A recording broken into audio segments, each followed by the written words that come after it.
ছুটির দিনে মিরপুরে মাঠে চলছে পরিচর্যার কাজ। কয়েকজন গ্রাউন্ডসম্যান নিবিড় মনে কাজ করছেন মিরপুর শেরেবাংলা ক্রিকেট স্টেডিয়ামে। ক্রিকেট ভক্তদের কাছে মনে হতে পারে এ বুঝি আইসিইউতে থাকা কোনো রোগীকে সারিয়ে তোলার আপ্রাণ প্রচেষ্টা। ১৯ বছরেই মিরপুরের এই মাঠ যত ম্যাচ দেখেছে তার সঙ্গে তুলনা চলে কেবল শতবর্ষী স্টেডিয়ামগুলোর।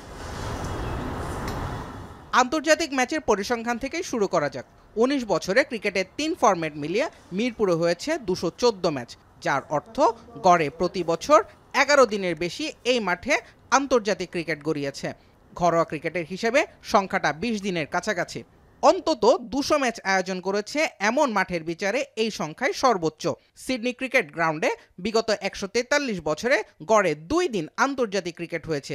মেলবোর্নে সেই গড় নেমে এসেছে ২ দিনের নিচে। মিরপুরে মাঠে সবচেয়ে বেশি সমালোচনার শিকার টি-20 ক্রিকেট নিয়ে। স্বীকৃত টি-20 ম্যাচ আয়োজনের দিক থেকে এই মাঠ সবার উপরে। মোট ৬৬ আন্তর্জাতিক ম্যাচ সহ ৪৫৮টি ম্যাচ আয়োজন হয়েছে এই মাঠে। দুইয়ে থাকা দুবাই আন্তর্জাতিক ক্রিকেট স্টেডিয়ামে প্রায় একই সময়ে মাত্র ২৪৫ ম্যাচ আয়োজন হয়েছে।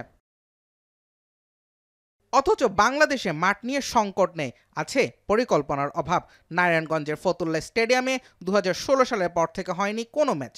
বগুড়ার শহীদ চান্দু স্টেডিয়ামে ক্রিকেট নির্বাসিত হয়েছে ২০০৬ সালেই। আর খুলনা সবশেষ আন্তর্জাতিক ম্যাচ দেখেছে ২০১৬ সালে।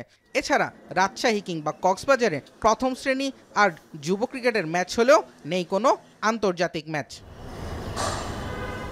অবশ্য সবশেষ ১.৫ বছরে ম্যাচের ভার কিছুটা হলেও কমেছে ঢাকার এই মাঠে। পাশাপাশি ক্রিকেটকে অন্যান্য বিভাগে ছড়িয়ে দেওয়ার কথাও শোনা গিয়েছে বিসিবি কর্মকর্তাদের মুখে। সেটা ঠিক কবে আলোর মুখ দেখবে তার জন্যই এখন অপেক্ষা। জুবায়ের আহমেদ, এখন, ঢাকা।